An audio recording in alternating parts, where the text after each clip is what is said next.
Demokrasi dari rakyat, oleh rakyat, untuk rakyat. Benarkah demikian?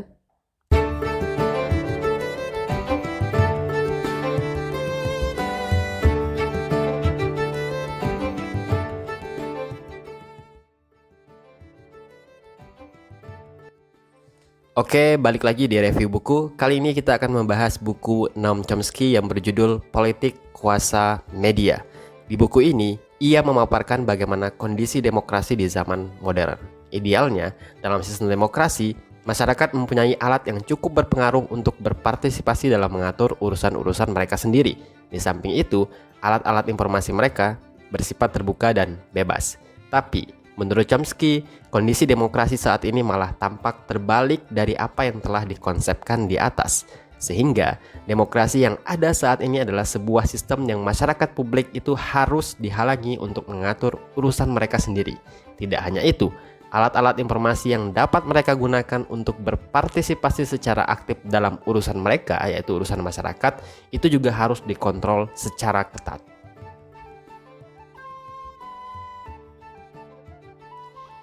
Nah, untuk mengontrol pikiran masyarakat, penguasa menggunakan strategi yang dalam buku ini disebut oleh Chomsky sebagai propaganda.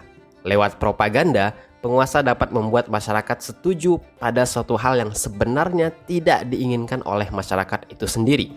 Mengutip pandangannya Walter Lippmann tentang model demokrasi yang penuh tipu daya ini, bahwa dalam demokrasi yang seperti ini, masyarakat dibagi menjadi dua kelas. Pertama, kelas elit yang berisikan para penguasa, pebisnis, dan para ahli. Kedua, kelas masyarakat biasa atau yang disebut oleh Lippmann sebagai kawanan pandir. Dalam demokrasi yang dijalankan saat ini, kata Chomsky mengutip Lippmann, kawanan pandir atau masyarakat biasa yang mereka anggap bodoh dan bebal diubah fungsinya.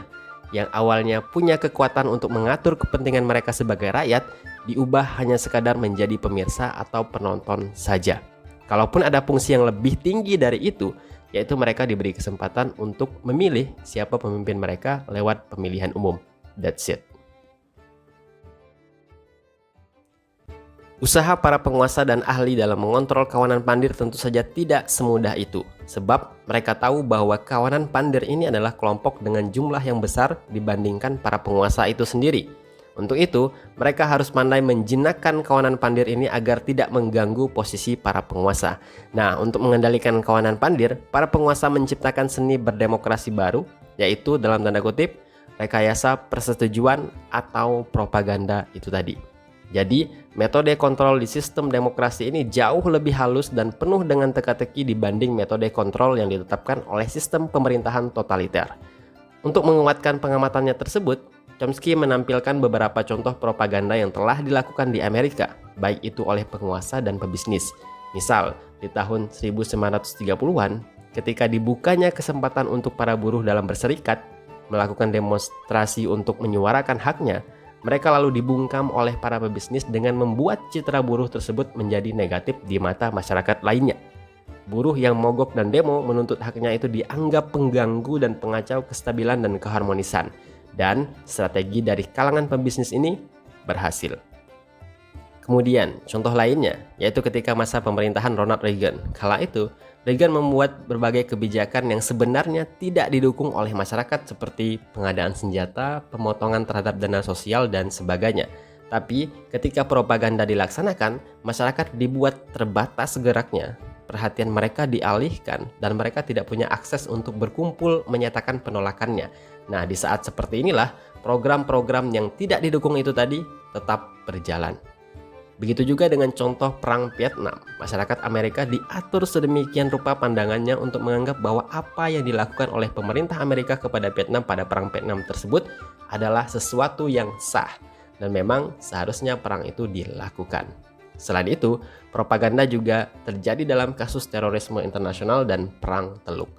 Berbagai kasus di atas menunjukkan bagaimana penguasa, pebisnis, dan para ahli yang memegang kekuasaan itu dapat mengubah pandangan masyarakat terhadap sesuatu dan dapat mengalihkan perhatian masyarakat dengan tujuan akhir agar masyarakat setuju dengan kepentingan para penguasa. Dan propaganda-propaganda ini dijalankan dalam media informasi yang dikuasai oleh para penguasa tersebut.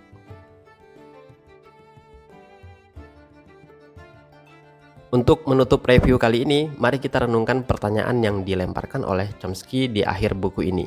Kata Chomsky, apakah kita ingin hidup dalam masyarakat bebas atau di bawah sebentuk totalitarian yang kita buat sendiri dengan kawanan pandir yang dipinggirkan, diarahkan, dan ditakut-takuti? Chomsky melanjutkan dalam paragraf berikutnya, jawaban dari pertanyaan-pertanyaan tadi sangat tergantung pada orang-orang seperti Anda dan saya. Itu saja review buku kali ini. Sampai jumpa lagi di review buku berikutnya. Terima kasih.